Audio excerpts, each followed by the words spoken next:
O mundo todo ouve. O planeta conectado. Radioconectados.com.br. A FUNSAI conectada com você.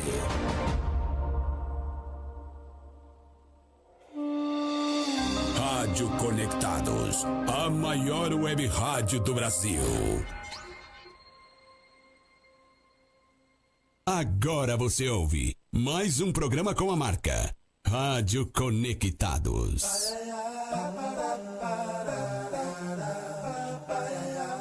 Começa agora o programa Paiaiana Conectados. Do Sertão, levando cultura, informação e entretenimento através da maior web rádio do Brasil. Apresentação Carlos Silvio.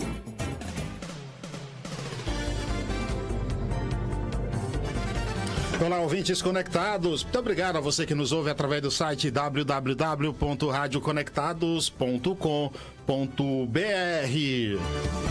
Claro, a você também que nos acompanha através das nossas redes sociais. Estamos no YouTube, Paiaiana Conectados, Rádio Conectados. Vai lá, se inscreva, mande seus comentários, seus beijos, abraços, afagos que a gente adora. Quer acompanhar aqui a Rádio Conectado nas redes sociais? Facebook, Rádio Web Conectados. Instagram, @Rádio Web Conectados. O meu é @CS Paiá. Twitter, Conectados Rádio. WhatsApp para você participar, DDD 11 aqui de Sampa, 2061-6257. Claro que você pode também baixar o nosso aplicativo, Rádio Conectados FUNSAI. Vai lá, baixa esse aplicativo e acompanhe a melhor programação da maior web rádio do Brasil. Daqui a pouco a gente vai ter aqui um convidado especial para falar de um tema super importante. Ele já está se aproximando aqui das redondezas. Enquanto isso, a gente vai ouvindo aqui uma musiquinha que a gente também é filho de Deus e a gente gosta. Zito Borborema e Minha Palhoça. Isso é um clássico da música brasileira. Deixa eu aproveitar aqui e soltar o nosso primeiro quadro. Vem aí o jornalista e pesquisador de cultura Assis Ângelo. 1 minuto de prosa. Hoje ele fala de outra fera, Paulo Vanzolini. Agora na Rádio Conectados, 1 minuto de prosa com o jornalista Assis Ângelo. Boa tarde, meu caro Carlos Silvio. Outro dia eu perguntei para os seus ouvintes, nossos amigos aí que acompanham esse belíssimo programa, Paiaiana Conectados, né? Se conheciam ou já teriam ouvido falar de uma mulher chamada, de batismo, Ignez Magdalena Aranha de Lima. E eu disse, não sabem? É Inesita Barroso. Pois é, um nome. E vocês já ouviram falar de Paulo Emílio Vanzolini? Isso já, né? Tá muito claro no nome, né? Pois é, Paulo Vanzolini, Dr. Paulo Vanzolini, PhD em Harvard, cientista dos bons, professor, incrível esse cara. Nas horas vagas, sabe o que ele fazia? Ele tomava um negocinho, né? Umas biritinhas e tal, e eu saía muito com ele. Ele tomava as biritas dele, eu tomava água de coco. Acredite se quiser. É mentira, viu? Então a gente saía e tal. E nas horas vagas, ele fazia também o seguinte, compunha. Então, por exemplo, a Ronda, né? O samba Ronda, foi ele que fez a primeira música que ele compôs. E a primeira música dele gravada em disco, e quem a gravou foi Inesita Barroso. O Paulo deixou uma obra de cerca de 80 composições. 80 composições, uma melhor do que a outra, naturalmente, não é? Pois é, o Paulo nasceu no dia 25 de abril de 1925 e partiu para a eternidade no mesmo mês de abril, 28 de 2013. 2013. Termina com 13, né? Parece um dia já, mas não é não. Viva o Paulo Vanzolini, viva a música brasileira, de São Paulo também. Assis Ângelo, para saber mais sobre cultura brasileira, acesse o blog do Assis Ângelo. Ana Carolina, você ouviu aí? Programa Paiaiana Conectados. Nosso convidado já chegou, tá por aqui. Ele veio da Bahia, então demorou um pouquinho para chegar. A gente vai bater um papo conterrâneo, não é bom receber conterrâneo, né? O meu convidado de hoje é presidente do Sindicato dos Socioeducativos do Estado de São Paulo, CITSESP. Neemias Souza. Obrigado pela aceitação do convite, seja bem-vindo, meu amigo. Ô, meu amigo Carlos, eu que agradeço aí a oportunidade da gente estar levando as nossas demandas, nossas angústias e para a sociedade. A gente precisa compartilhar e mostrar para a sociedade que atrás dos muros de internações das fundações casas, antigas FEBEMs, existem os jovens de famílias que muitas vezes desestruturadas e que precisa ser feito um trabalho. É difícil você entender que você tem que fazer uma mãe, um pai desistir da vida do seu filho que perdeu para o crime. E nós, na Socieducação do Estado de São Paulo, a gente faz de tudo para que nenhuma mãe desista do seu filho, nenhuma mãe um pai desista dos seus filhos, que a gente não venha a perder nenhum jovem desse para as drogas. E hoje eu estou especialmente emocionado que o meu filho mais novo está completando 16 anos. 16 anos. É um amorzinho de pessoa. Eu olho para ele assim e falo assim: meu Deus, se todo pai tivesse um filho desse, a gente teria um mundo melhor. Qual o nome do seu filho? Felipe Mateus. Felipe Mateus, parabéns, felicidades. Eu tenho um filho de 15 anos também, há alguns meses. Isso é bacana. Esse programa então é dedicado pro teu filho, tá? Muito obrigado. Eu fico feliz. Tu é baiano, é? Sou baiano de Juazeiro da Bahia. Na verdade, eu nasci em Casa Nova. Tá. Casa Nova é uma cidade que fica ali na região da represa de Sobradinho, da Barra de Sobradinho. Inclusive o Sai Guarabira cita na música ali. Muito bonito. Eu sei aquela música, a letra dela de ponta a ponta. Rapaz, eu vou te desafiar a cantar aqui. Se você quiser, eu canto ela pra você aqui. Não. E tu vai pra São Paulo quando? Me conta, resume um pouco para mim a tua história de vida, desde a saída de lá para aqui para São Paulo. Então, meu amigo, meu conterrâneo, Carlos, eu fico feliz de saber que você é meu conterrâneo. Sim, como é prazer. Eu vim aqui para São Paulo, a primeira vez eu vim em 93. Eu tinha o meu filho mais velho, que hoje está com 31 anos, e voltou para a Bahia, me deixou aqui. Me abandonou e voltou para a Bahia, porque o amor pela Bahia bateu mais forte do que o amor pelo pai. Mas ele tinha 8 meses de idade. Então eu vim para a Bahia em 93, fiquei ali na região de Piracicaba. Eu vim para fazer um concurso para entrar na Polícia Federal. Me dedicado a isso. Eu estava lá com emprego, estava trabalhando lá de caçambeiro.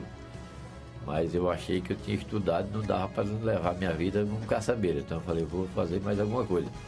E o meu sonho era ser policial federal. Então eu vim aqui para São Paulo, me preparei, fiz os cursinhos em Piracicaba. E depois de um ano terminou o concurso, não passei, mas não desanimei não. Eu consegui arrumar um emprego na usina nuclear de Angra, aí fui trabalhar, fiquei por Angra lá uns 10 anos. E depois é que eu vim para São Paulo. E quando é que começa a tua luta nesse trabalho de socioeducação? Como é que na Fundação Casa? Fundação Casa, acho que não tem problema falar. Antiga FEBEM, né? Antiga FEBEM, não tem problema. Então, Carlos, começou assim, veja só. Eu estava trabalhando na construção da usina nuclear de Angra. Fiquei lá 10 anos.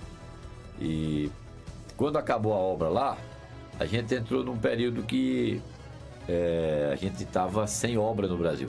Então, quem trabalha em obra geralmente pula de uma obra para outra. Acaba uma no Rio de Janeiro, vai para Macaé, vai para Candeias, na Bahia, que tem muita obra, vai para Camaçari. E nessa época foi um período período econômico muito difícil, era o final do governo Fernando Henrique, e a gente não tinha obra. Então eu fiquei sem obra nenhuma. Acabou o dinheiro da rescisão, eu estava em Petrolina, comprei uma casa lá e estava morando lá, levei meu filho para lá. No final desses 10 anos, a minha esposa engravidou ainda no Rio de Janeiro. E Deus nos deu a bênção. Você já falou nos 10 filhos aí? Não, é só 3. É só 3. Então, Carlos, aí nisso eu, como filho pequeno, eu já estava com 2, né? Com mais um filho pequeno, você sabe que menino dá despesa pra caramba. Falei, tem que cair no mundo, rapaz. Diz que cobra que não anda não engole sapo. Vamos procurar um sapo pra comer por aí. Aí foi quando eu vim pra São Paulo. Aqui eu trabalhei um tempo como chapa de caminhão, cara. Sei. Era o que tinha na Mas época. você ficava nessa... A gente Não. vê muito na beira com a placa lá, a chapa lá. Não, pra eu sair. ficava ali no Parque Novo Mundo. Aí Sei, né? já tinha uns contatos ali com as empresas. Quando o cara chamava, na época não tinha celular, não tinha nada. Foi em 2001, já tinha celular por aí, mas era só para rico. Era só pra... Tem que financiar. Então eu ficava por ali, na rua, perto das transportadoras. Quando precisava de um chapa, eles me chamavam. Aí sem conhecer nada e tal, um dia eu peguei um jornal daqueles folha amarelinha e vi que tinha um concurso para FEBEM. Falei, meu Deus, lá é uma desgraça, é um inferno na terra, mas eu vou... É melhor do que aqui também não está dando para sustentar minha família, né? Aí eu peguei e fiz o concurso para FEBEM. E passei, graças a Deus, tinha... E você foi trabalhar com o que lá? Eu fui direto para Raposo Tavares, cara, que assim... Só para você ter uma ideia como foi difícil, no primeiro dia no dia que eu fiz o concurso, eu fiz numa escola ali na Avenida Paulista. E quando eu estava voltando para casa, aconteceu uma situação, um tumulto aí, uma tentativa de resgate em Franco da Rocha. Tinham matado um colega de trabalho. Se eu fosse fraco, eu tinha desistido naquele dia. Mas eu falei, não, Deus está comigo, eu vou em frente. Entendeu? E você começa o teu trabalho visando o quê? A defesa dos direitos dos trabalhadores que lá trabalhavam. Então, meu conterrâneo era o seguinte, veja só, a gente chegou lá, a gente viu que lá era um ambiente muito difícil. Então, um colega depende do outro. Você está ali no meio... Aqueles adolescentes, eles veem o servidor, o trabalhador, como um inimigo. E a gente não pode dar as costas para ele, porque se você der as costas para ele, e precisa, que você fica 12 horas ali dentro. Então, a hora que você der as costas para eles, tem que ter alguém guardando suas costas, guardando sua retaguarda. Então, tipo assim, eles estão na maldade o tempo inteiro. Eles veem o trabalhador como um representante do Estado ali dentro. Sim. E é, de fato. Só que assim, eles entendem que você é o inimigo deles. Sim. E você precisa fazer um trabalho, mostrar que não, você está ali para ajudá-lo, para tirar ele daquele caminho que tem na cabeça, que tem muitos jovens lá que eles acreditam que podem vencer na vida do crime. E aí, na verdade, são só usados. Terminam morrendo aos montes. Eu me surpreendi, eu entrei em 2001, quando foi no final de 2002, fizeram um levantamento, eu acho que foi tão assustador que pararam até de fazer. E estava aumentando o número de internações.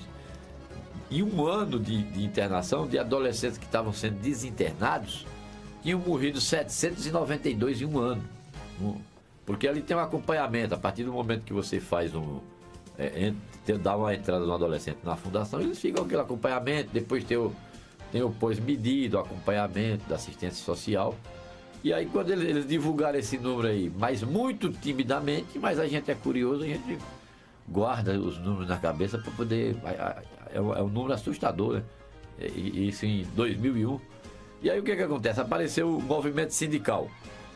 E a gente via que os trabalhadores, eles se escondiam, eles tinham vergonha de dizer que trabalhavam naquele ambiente socioeducativo. Eu acho que não, nós somos trabalhadores importantíssimos, fazemos trabalho de excelência, somos os melhores do Brasil. Aqui em São Paulo é a maior socioeducação, tem os melhores trabalhadores e não é aquela coisa que você aprende num banco de universidade, na faculdade, até aprende alguma coisa nos cursos de formações, a gente está até defendendo que agora se intensifique esses cursos de formações.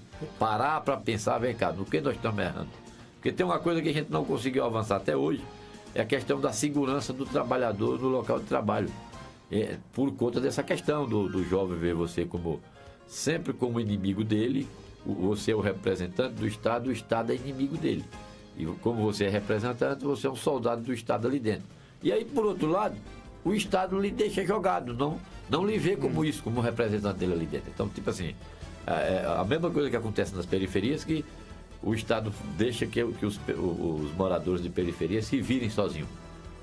Você tomou posse agora como presidente do sindicato, mas em 2019 você também tinha sido eleito e sofreu o impeachment? O que houve naquela situação? Então, o que acontece é o seguinte, em 2019 eu entrei numa eleição tumultuada. Já tinha acontecido a primeira eleição do sindicato e eu estava como um dos membros da chapa mas não era o principal, não era o cabeça de chapa, né, que chama, mais conhecido. Então, naquela confusão, teve de tudo. Teve muita conversa, fake news, rasgaram urna, rasgaram voto, não contaram os votos todos. Então, tem um grupo que chama de comissão eleitoral. É um ato democrático você eleger uma comissão eleitoral, e essa comissão cuidar dos processos. Então, ela encontrou muita dificuldade, ela resolveu anular a eleição. E aí fizeram a segunda, aí foi a que eu venci com 121 votos de diferença.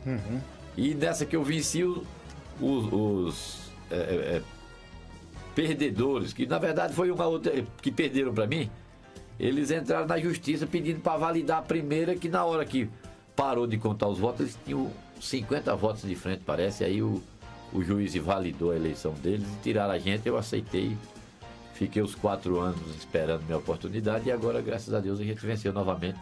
E estamos aí para fazer o nosso trabalho, que era para ter começado em 2019. Você foi empossado no dia 12 de abril. A tua equipe é composta de quantos membros? Era para ser 30, mas aí houve uma luta muito grande já na inscrição da chapa, cara. O pessoal decidiu, porque aí na eleição sindical é uma coisa muito louca. Quem conduz o processo eleitoral é o presidente do sindicato que está lá. Então fica difícil de você estando de fora e sendo oposição, você entrar. Então tem que ter muita fiscalização. Então eles impugnaram 2 nomes. A gente está hoje com 28 nomes na nossa chapa, na composição da nossa direção. Só que quero aqui até destacar e valorizar esses companheiros, que são pessoas valorosas, cara. Tem pessoas lá com predisposição de luta. Só para você ter uma ideia, eu saí daqui ontem 6 horas da manhã, fui para a Baixada Santista, visitei quase todos os centros. Ficou faltando eu visitar um centro, que é o centro do Guarujá, mas visitei São Vicente, tem 3 unidades. Visitei Praia Grande, tem 2 unidades. Visitei Mongaguá e Peruíbe. Saí de Peruíbe ontem, era aproximadamente umas 8 horas da noite. Vim chegar em casa aqui, era meia-noite. Quais são os maiores desafios? Os desafios, meu companheiro Carlos, é o seguinte: a gente encontrou um cenário, tanto na instituição sindical como na instituição Fundação Casa, um cenário de terra arrasada. Então, os desafios é o seguinte: é você reconstruir as cercas, preparar o terreno e plantar.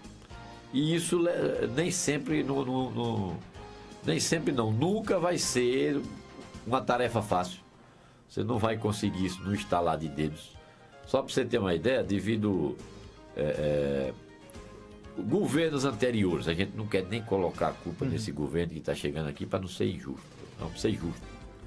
Se a gente encontrar uma predisposição para conversar com esse governo, para ele ouvir as nossas demandas, nossas angústias, a gente quer bater em cima da falta de segurança no local de trabalho. Os salários, eu entendo que um salário de R$3.000 para um trabalhador viver aqui em São Paulo e fazer um trabalho tão difícil como esse nosso, não é o suficiente. É muito pouco. Não dá. Quais são os direitos que, por exemplo, a pessoa tem lá? É regime CLT lá? Então, lá é CLT, mas aqui no estado de São Paulo, eu não sei se você tem conhecimento, mas tem um artigo, o artigo 129 da Constituição do Estado, que diz que, para fins de direito, não há diferenciação entre servidor seletista e estatutário. Porque são todos trabalhadores, então todos merecem ter direito. E em cima disso aí a gente tem conquistado algumas coisas, mas é na justiça, é trabalho lento, moroso, demorado. E eu entendo o seguinte: eu entendo que o sindicato ele atua em 2 frentes. Ele atua na frente do jurídico, mas isso aí a gente tem que deixar para o segundo plano. Se você consegue uma negociação, uma discussão política, esse resultado vem mais rápido. E como a gente está há muito tempo tendo perdas, a gente, para avançar, seria mais interessante hoje, essa é a minha visão, a gente fazer discussões políticas. E nós estamos encontrando essa predisposição, essa abertura para o diálogo por parte do representante do executivo do governo. Então, quando é assim, você que é baiano, você deve ouvir muito isso aí. Diz que Por causa de um grito se perde uma boiada. Sim, muito. Então a gente tem que saber conduzir esse trabalho. Eu fui vaqueiro também. Então você sabe muito bem. Fui vaqueiro, a boiagada comigo mesmo. Você gritar, der um grito, a boiada espalha. Você vai vir aqui em outro programa pra gente falar só de aboio, de gado, esse negócio aí todo. É da hora, não é? Aí é da hora. Aí eu vou chorar de saudade. Saudade, né? Programa Para Conectados, batendo um papo com Neemias Souza, presidente do Sindicato Socioeducativo do Estado de São Paulo. Daqui a pouco eu quero falar com ele sobre privatizações, parceria público-privado, o que é que ele acha, qual a opinião dele, mas é daqui a pouco, depois do nosso segundo quadro. Vem aí, o historiador e escritor Darlan Zurk, Cultura Conectada. Agora na Rádio Conectados, Cultura Conectada, com o escritor Darlan Zurk.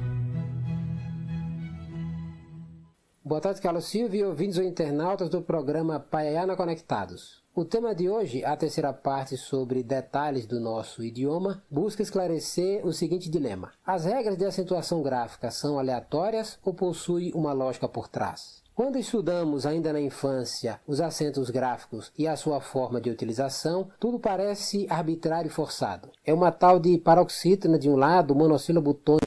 A instituição geralmente não consegue cativar o aluno a respeito da importância do conhecimento. A acentuação é um exemplo perfeito disso. Pouca gente sabe que os acentos gráficos incidem na menor porcentagem de todo o português. Ou seja, os acentos gráficos estão em uma quantidade pequena das palavras e existem para dar ordenamento a elas. Sem eles, a confusão seria maior. Além disso, as normas seguem um princípio interessante. Nada ali é aleatório. A lógica que norteia a acentuação é mexer não só na menor quantidade que existe, como fazer com que uma regra não se sobreponha à anterior. Como as proparoxítonas são pouquíssimas, a acentuação abarca todas elas. Depois vêm as paroxítonas com terminações que fazem com que, de novo, somente a minoria das próprias paroxítonas seja afetada. E assim por diante. Quando a pessoa percebe que os acentos gráficos são um sistema bem planejado e que buscam dar ordem ao caos, fica mais fácil aceitar e entender os seus princípios. A nossa língua tem beleza e vários fundamentos, apesar de muitos acharem que ela é bruta e desestruturada. Perdão, senhor, essas pessoas não sabem o que fazem.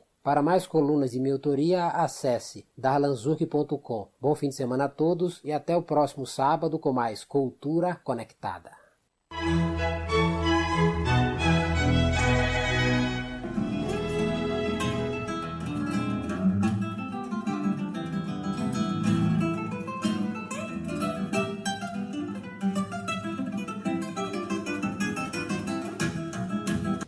Olá, eu sou Yamandu Costa e estou com vocês no Paiaiá na Conectados.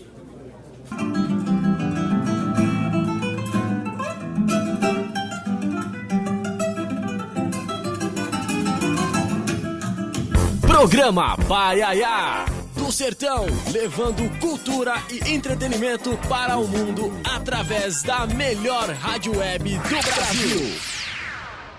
Conectado. Programa Paiaiana Conectados, você ouviu aí Darlan Zurk. Para adquirir também o livro do autor A Fúria de Papéis Espalhados, você acessa darlanzurk.com. Nosso bate-papo hoje aqui é com Neemias Souza, baiano, presidente do Sindicato dos Socioeducativos do Estado de São Paulo. Assumiu agora. Por quanto tempo é o mandato? Então, o mandato lá é igual ao mandato de prefeito, é 4 anos. Prefeito, governador, segue a mesma... E tem direito à reeleição também? Tem direito à reeleição uma vez. Uma vez, mesmos tá. modos de governo, de estado, presidente e prefeito. Segue o ritmo da justiça eleitoral. Eu estava falando aqui sobre... Porque o governador do estado de São Paulo já falou em privatizações, parceria público-privada. Qual é a tua opinião sobre isso? Então, meu amigo Carlos, é o seguinte, a parceria público-privada, a gente entende que essa questão de socioeducação, cara, é uma coisa tão fina, você está lidando com a vida das pessoas. Isso aí é uma questão de Estado mesmo, é uma questão de característica de Estado, é o Estado que tem que tomar conta. Até porque é o seguinte, o que acontece? Esse jovem, quando ele chega lá dentro na fundação, ele já socializar ele. A família já falhou, a escola já falhou, a igreja já falhou na educação e na socialização desse jovem. Então, a Fundação Casa, que é chamado em alguns outros tempos, até aqui no Brasil, mas aí por fora, em outros países, chama de reformatório, é como se fosse um reformatório, né? Na verdade é isso. Eles mudam o nome porque às vezes também não conseguem. É um trabalho difícil você educar um jovem, mudar a cabeça dele. Isso aí é uma condição típica de Estado. Já foi, todo mundo já tentou.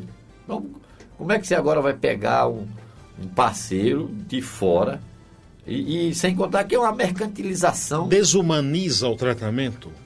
Na verdade, o que é que... A parceria, na verdade, é o que ele vai trazer. Ele vai querer trazer empresários para cuidar dessa socioeducação. Primeiro, mercantilizando, o que é que o empresário quer? Ele quer que aumente as internações para ele ganhar mais. Ele vai ganhar por pessoa.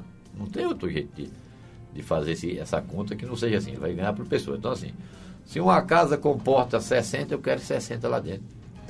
Prenda quantos forem necessários. Ultimamente, o que acontece? E aí eu vou te citar um número aí que é interessante. Quando eu entrei na Fundação em 2001, tinha aproximadamente 4.200 jovens. E hoje? Chegou, com o tempo foi aumentando, o governador até chegou a ficar desesperado. Chegou a 12 mil jovens internados. E agora ele teve que... parece que tinha em 2001 37 centros. E depois que aumentou, ele estava tendo que construir um centro por semana, que estava tendo 50 internações. Hoje, está em aproximadamente 4.200 de novo. Novamente, entre 4.200 e 4.500, varia, porque entra e sai, né? Uhum. Reduziu, voltou ao mesmo status de 2001. Isso depois de 23 anos. Então, mas não é que os adolescentes pararam de praticar delinquência. Agora começou a se aceitar. Tipo assim, o que antes um tráfico de droga mandava internar, agora não. Agora tem que ser 5 vezes pego traficando para poder não devolver mais para a família. Hoje eles levam para a delegacia. Hoje o procedimento é esse. Pegou a primeira vez, tá traficando, tô com a trouxinha aqui, tô vendendo. Então faz o seguinte, chama a mãe e entrega. Olha, leva cuidado que ele está traficando. Chama 1, 2, 3, 4. Na 5ª vez fala, já foi avisado 5 vezes, agora nós vamos levar para a internação. Entendeu? Reduziu por conta disso. Não significa que reduziu a delinquência. E outro número interessante aqui é o seguinte, aproximadamente uns 70% dos jovens que estão internados são por tráfico de drogas. Desses 70% que estão internados pelo tráfico de drogas, a Fundação tem números, por exemplo, de pessoas que foram recuperadas, que ressocializaram? Esses números aí, rapaz, chegou a ser feito aí num período que 2010, 2013, chegou a ser feito esses números. Só que assim... não é feito mais? Não é mais feito, ou se é feito, não tem interesse em divulgar. O Estado não tem interesse em divulgar. Eu acho até interessante que se fizesse essa divulgação. Por quê? O que acontece? Tem muitos jovens que eles... o período de internação na Fundação é de 12 anos, a idade mínima para ser internado lá é 12 anos. Mas não tem muitos jovens com essa idade, tem poucos. A maioria são internados entre 16 e 18 anos. Só que tem alguns que ficam até os 21, é o que prevê no ECA. Então, é o grande número que tem, esse aí, de 16 a 18. É um período complicado, né? E aí o que acontece? Quando ele sai com 18, se ele praticar mais um outro crime, aí ele não volta para a Fundação, ele vai para o sistema prisional. Mas, por exemplo, o que sai de lá, digamos, com 17 anos, certo. Tem números, por exemplo, desses adolescentes que praticam crime e retornam antes dos 18? Não tem. A Fundação deve ter, só que eles não têm interesse em repassar. Você, como presidente, assim, não seria um número legal, bacana? Eu posso buscar, é interessante, é bacana. Até porque é o seguinte, os números que eles divulgaram, a gente não acredita muito. Eles divulgam a média de 13%, a gente acha muito baixo, a gente acha que é maior um pouco, entendeu? A última vez que divulgaram, atrasada, em 2010, 2012, 2013, era um número de 12% a 13%, a gente acha que é muito baixo, a gente acha que é maior, porque eu acho que para ficar um número fiel mesmo, e eu acho que a sociedade precisa ter informações dignas, fiéis, teria que ser colocado também os que já passaram pela fundação e foram para o sistema penitenciário. Aí ficaria um número bem... E até mesmo, de repente, o número de adolescentes que saíram de lá, se ressocializaram e estão trabalhando, estão numa vida diferente. Também, seria importante também, seria um número positivo. Isso, é interessante. Porque a gente trabalha, meu amigo Carlos, o nosso trabalho, a gente fica feliz quando o seu trabalho dá resultado. Então, a gente trabalha para que a socioeducação dê certo, que funcione. A nossa alegria é que quando o jovem fica um tempo lá e volta para casa, a mãe vai buscar. Essa aí é quando conclui o nosso trabalho. Teoricamente, o nosso trabalho ali, de dentro da internação. Depois vai ter que dar uma continuidade desse trabalho lá fora para que ele não tenha recaída e voltar a delinquir novamente. Mas eu acho que o nosso trabalho, a gente fica feliz quando você conclui. A mesma coisa quando um artesão está construindo uma peça e ele começa a pegar madeira bruta, vai esculpindo até formar a peça final. Pronto, esse está pronto. E aí a gente faz muito essa avaliação. Fala esse jovem aqui, eu acredito que ele vai se aprovar. Que deve ser para você a maior satisfação, quando mais adolescentes saem de lá do que quando entram, entendeu? Quando sai de lá e se recupera tudo, até porque você também deve se colocar muito no lugar dos pais, né, que você tem filhos, filho, então, na verdade, né? Então deve ter esse cuidado, né? Então a gente não vê a parceria público-privada como um bom negócio, até porque a parceria público-privada vai ser entes da sociedade que já falharam nessa socioeducação. Né? Se tiver que trazer, vai ser uma ONG que vai sair de uma igreja.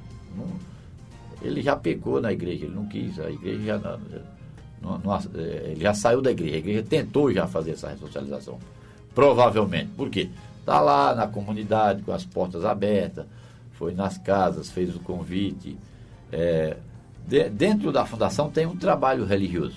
Eu ia te perguntar exatamente isso. Quais são, por exemplo, órgãos, instituições ou trabalhos que frequentam lá a fundação com esse intuito de fazer esse trabalho voluntário visando a recuperação desses adolescentes? Então, o trabalho religioso, e a gente percebe que tem até uma adesão boa, entendeu? Geralmente o trabalho religioso ele é feito na parte da noite, né, no período noturno, nas primeiras horas do noturno, ali entre 19 horas e 21 horas, a gente recebe visitas, até uns trabalhos bons, cara, e tem uma adesão muito boa, não é obrigado a participar, entendeu? Nem um jovem é obrigado, porque é um trabalho religioso. Se Deus não obriga ninguém a ir para a igreja, não vai ser o Estado ou quem quer que seja que vai obrigar. E é melhor quando não é obrigado, né? É melhor, se tiver que ser obrigado é porque não é bom.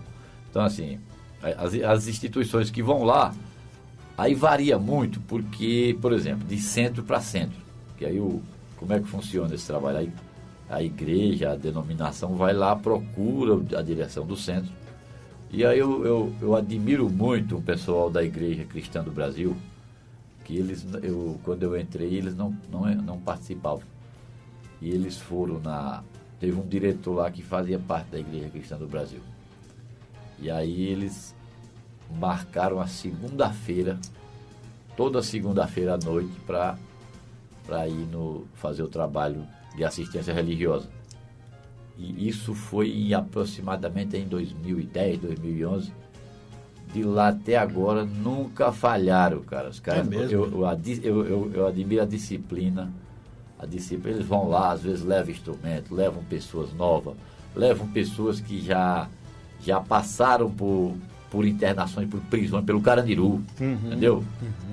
Tem um senhorzinho lá mesmo, eu gosto muito de ouvir o depoimento dele, ele vai lá e fala, olha, eu passei pelo Carandiru, fui internado, eu era um lixo, fiquei preso lá muito tempo, do pessoal da minha época, que eram meus amigos de bairro ali, ele é da Vila Prudente, aqui da região da Vila Prudente, falou, morreu todo mundo no crime, só tem eu, e eu tive a satisfação de entrar na igreja, me reergui, aprendi a tocar um instrumento, fui fazer aula de música nos Estados Unidos e hoje eu tenho outra vida, entendeu?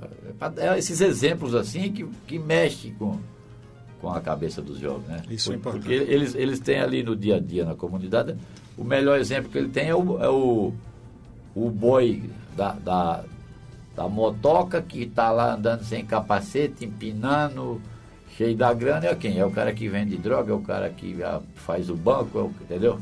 Então, essa aí é a referência que eles têm. E é bom vir outras referências para ele ver. É ali dentro daquele momento, enquanto ele está internado, é o momento que ele... Se ele não parar para ver isso aí ali dentro, ele não vai ver lá na rua. Vai ver na rua. Entra uma igreja e o boy da motoca, ele vai olhar para o boy da motoca, entendeu? Neemias Souza, presidente do Sindicato Socioeducativo. Daqui a pouco eu vou fazer uma provocação para ele, mas não é para ele responder agora, não. A gente vai soltar um quadro aqui. Eu quero saber o seguinte, ele tem um cara... Baiano é firme, baiano não tem medo de cara feia, gosta de rapadura, mocotó. Gosta de mocotó, assim? Adoro. É mesmo? Eita, coisa boa. Buchada de bode. Rapaz, não fale não que eu largo esse programa aqui, já vou procurar um ali para comer. Bom demais, né? É isso aí, Godé. Mas daqui a pouco eu quero saber dele o seguinte, se ele é a favor da redução da maioridade penal, mas vem aí. Direto ao assunto, no Paiá, com José Neumann Pinto, hoje poetizando.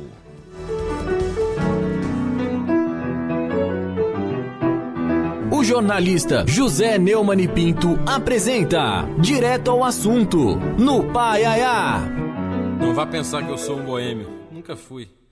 Mas como os velhos romanos, acredito que muitas vezes a verdade pode estar no vinho.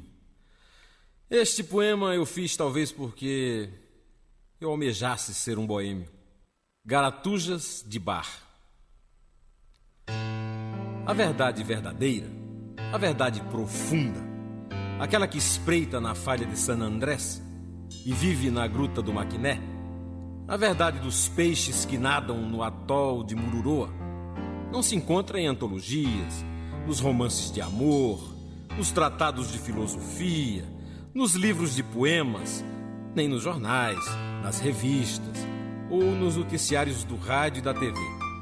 A verdade nua, o romantismo tardio do Adagietto de Mahler, a verdade fria do iceberg que afundou o Titanic, a verdade crua da pedra úmida que afiava o cinzel do aleijadinho esculpindo profetas, a verdade úmida e rósea da mucosa que se perdia entre os pelos e as pernas de Salomé e da língua entre os dentes alvos de Salomé, a verdade cruel do bigodinho de Hitler e a verdade alegre do bigodinho de Chaplin, esta verdade adolescente, sadia e doente, esta verdade febril, ela não está nas canções de Rodgers e Hart, nem nos cocos de Dona Selma ou nos sambas de Cartola.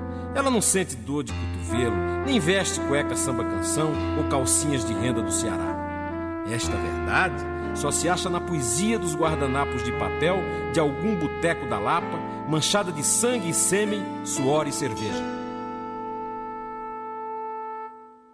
José Neumann Pinto, direto ao assunto, no Paiaiá. Programa Paiaiá na Conectados.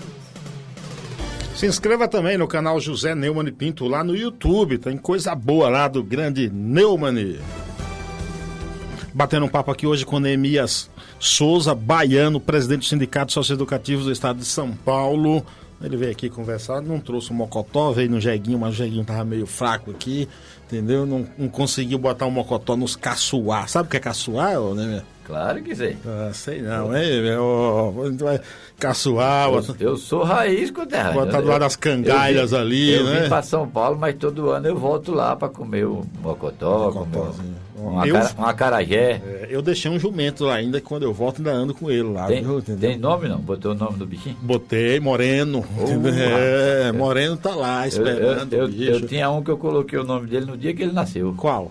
Era Sabonete. Sabonete, né? Porque o bicho era liso? Não, é porque na hora que ele tava nascendo, ele colocou o pezinho pra fora, era pretinho, parecia aquele sabonete Febo. Falei, é o Sabonete. Aí ficou, até morreu, o nome dele era Sabonete. Só sabe que esse sabonete quem tem mais de 50 anos. Sabonete Febo. Ô, Neemias, me diz o seguinte, você falou aí, por exemplo, da questão de idade, que a maioria deles são entre aí 16, 17 anos, tudo, e a gente sabe que a sociedade mudou, as pessoas mudam, as coisas evoluem, tudo. Você seria a favor, por exemplo, da redução da maioridade penal para 16 anos? Meu amigo Carlos, eu não vejo que isso faça muita diferença. Por quê? Porque eu acho que o que tem que mudar são alguns conceitos, alguns procedimentos. As cadeias estão cheias aí de delinquentes e não conserta ninguém, cara. A pessoa, acho que a mudança ela vem de dentro. Se tivesse nas fundações casas, nas FEBEMs, tivesse um trabalho sério, bem dedicado, haveria essa mudança. Não é você chegar e dar para o interno tudo que ele quer. A gente precisa, eu costumo dizer o seguinte, ali dentro, porque eu entendo mais de pátio de fundação casa, meu amigo Carlos, meu conterrâneo, do que de sindicato. Sindicato eu milito desde os primeiros dias que eu entrei lá, sempre participei das manifestações e inclusive eu olhava pro sindicalista e falava, meu Deus do céu, esse povo acabado, eu nunca quero ser um desses. E hoje estou aqui, cara, eu acho que tem coisa que é karma. Então, mas na verdade é o seguinte, meu amigo, eu não vejo que tenha muitas mudanças. A gente vê o pessoal falando, redução da maioridade. Não, eu acho que não é tão relevante assim, cara. A gente tem o ECA, que o ECA ele fala mais sobre direitos da criança. Então, não é que o cara venha falar, tem gente que costuma, assim, para ser bem raso, bem chulo, falar, é porque paga pau pro errado. Não é isso, cara. Na verdade é o seguinte, tendo um trabalho lá dentro, qual é o objetivo da socioeducação? É recuperar o jovem que colocou na cabeça que pode viver no mundo do crime. Tem outro argumento que é muito usado, que é o seguinte, se a pessoa com 16 anos já pode votar para escolher um presidente da República, também teria que assumir algumas responsabilidades ao cometer algo de errado aí. Esse argumento para você também não conta muito, assim? Não, se tiver que voltar atrás e colocar ele para votar com 30 ou 40 anos, não sei. Eu concordo, pode tirar, porque assim, de repente ele não está preparado porque quem fez o estudo para dizer que o jovem, nessa idade entre 12 e 21 anos, ele tem uma instabilidade emocional, foram estudiosos. Eu acredito na ciência, entendeu? Eu acho que é uma coisa para negacionista. Eu acredito na ciência, eu acredito nas pessoas que estudam, nos pedagogos. Então foram eles que fizeram o estudo. Eu não tenho esse preparo para dizer, não, eu vou questionar isso. No achismo, né? Eu não sei se você já teve alguma afinidade com o direito, mas no direito tem uma coisa chamada o direito natural e o direito positivo. No direito natural é aquele entendimento comum, do senso comum. Então, assim, eu acho que quando o senso comum contempla, você não precisa nem estudar.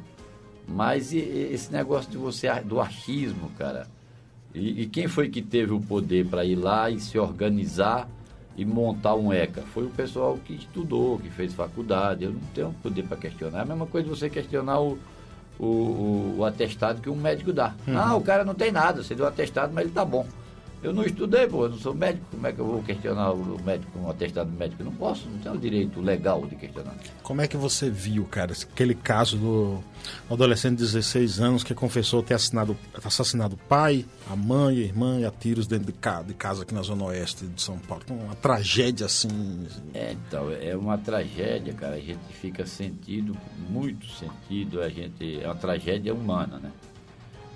A gente entende que mais uma vez é aquela falha na educação, no acompanhamento, entendeu? Porque assim, a educação do adolescente, ela leva mais do que só observar. Tem que ter a parte de amor, entendeu? Tem o amor, o pai acompanhar o filho de perto e falar, filho, eu sou seu pai e estou com você. Nós estamos juntos, entendeu? Você é meu coração batendo fora do meu peito, entendeu? quando você deixa o jovem no celular o tempo inteiro, entendeu? Tem que, em algum momento, você tem que pegar o celular dele, vem aqui, vamos conversar, tal, agora vamos no parquinho, vamos conversar um pouco. Não, mas eu estou pensando no celular, esquece essa merda um pouquinho, agora é seu pai. Seu pai é mais importante do que celular. Sem querer crucificar alguém, mas por um caso desse, a família falhou mais do que o Estado? Rapaz, geralmente essa falha aí, meu amigo Carlos, ela é uma falha coletiva, né? Dos três, porque cada um tem sua parcela, né? Por exemplo, quando o adolescente vai para a escola que ele desrespeita o professor, ele já não foi educado em casa, entendeu?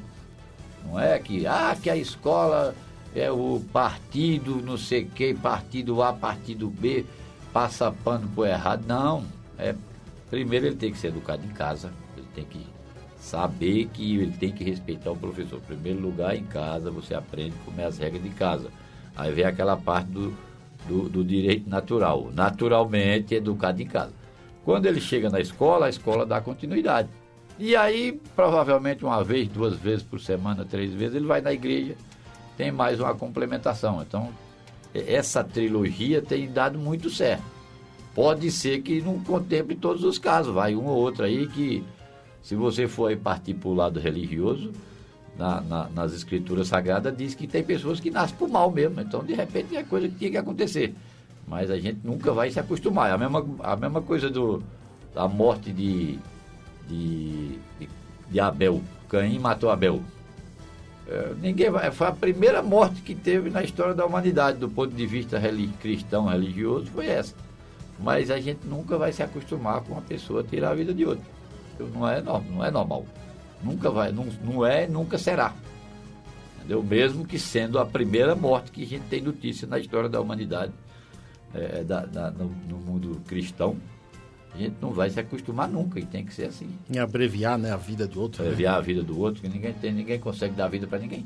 Então, se você não consegue dar a vida, você não tem direito de tirar. Isso, exatamente. Como pai, qual é a tua missão diante desse mandato aí? Como pai é mostrar para... a gente tem aquela preocupação, meu amigo Carlos, de levar uma melhor qualidade de vida para os trabalhadores da Fundação Casa.